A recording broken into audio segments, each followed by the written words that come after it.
welcome back to the African Diaspora News Channel. I am Wongel Zelalem bringing you this story.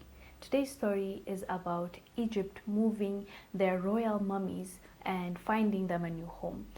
The mummies were at a museum being displayed at the National Museum, but now they will have a new home, and that one is going to be more luxurious because Egypt is dependent on tourism with a pandemic going on, and Egypt has been facing some political conflict. So because of that, they have lost a lot of money they would have gotten from tourism. And many people go to Egypt to see the pyramids, to hear about the history and story, and they have a rich history. That's why they're putting their efforts there. And this move from the National Museum to the new place cost them a lot of money. It's in millions of dollars, but they spent it because they believed in it. So they moved 22 mummies, 18 of which were men and 4 of them are women, which is kings, 18 kings and 4 queens.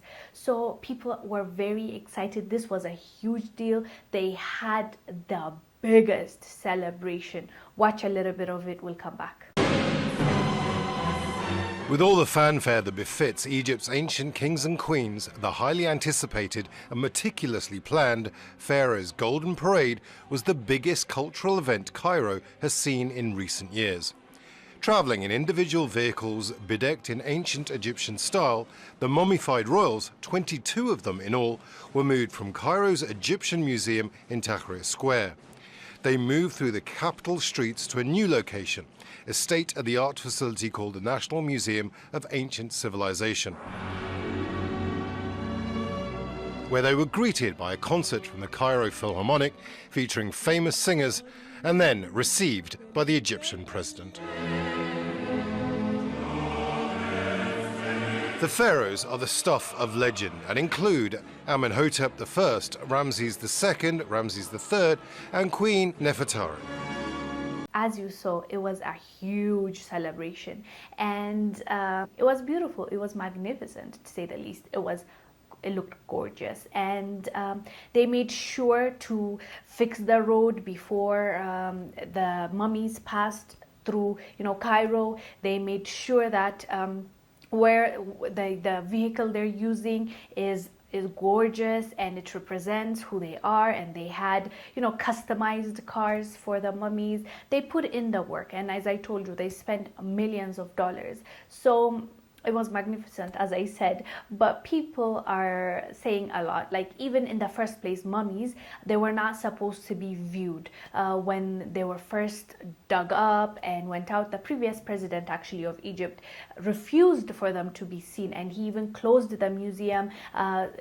He put them in a closed place so that no one can see them, and he was actually fighting on getting the mummies buried because he thought this is not respecting the dead. And people agreed with him to some degree, and especially Egyptians that are Muslim really did not agree with it because they thought like this is a disrespect for the dead, and they should not be, first of all, dug up and also put in the museum for everybody to see them. And also, as you know, for the longest time, there's been this speculation of there being a curse if you dig up the mummy and open up the box that they are in. And it's actually, I believe, it's encrypted. It's written on the walls and on the buildings and the pyramids that you should not open and dig up the mummies, the kings, the pharaohs, and the queens that were buried there.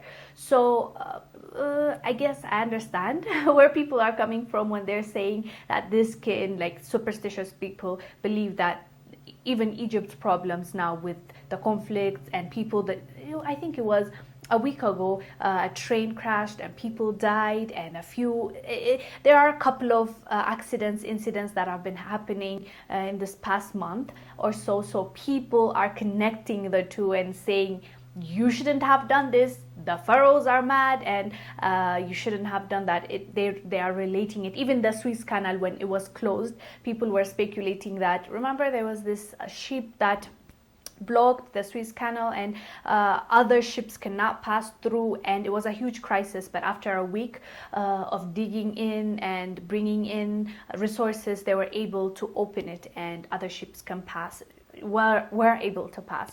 So people are directly connecting the curse of the mummies with Egyptians taking it out and now displaying it and moving them from one place to the other. So what do you guys think, though? Do you think it has anything to do with the curse, and are you a superstitious person? Do you believe what they're saying might be true? Let us know down below. I am Wongel Zelalem, bringing you the story. I will see you on the next one.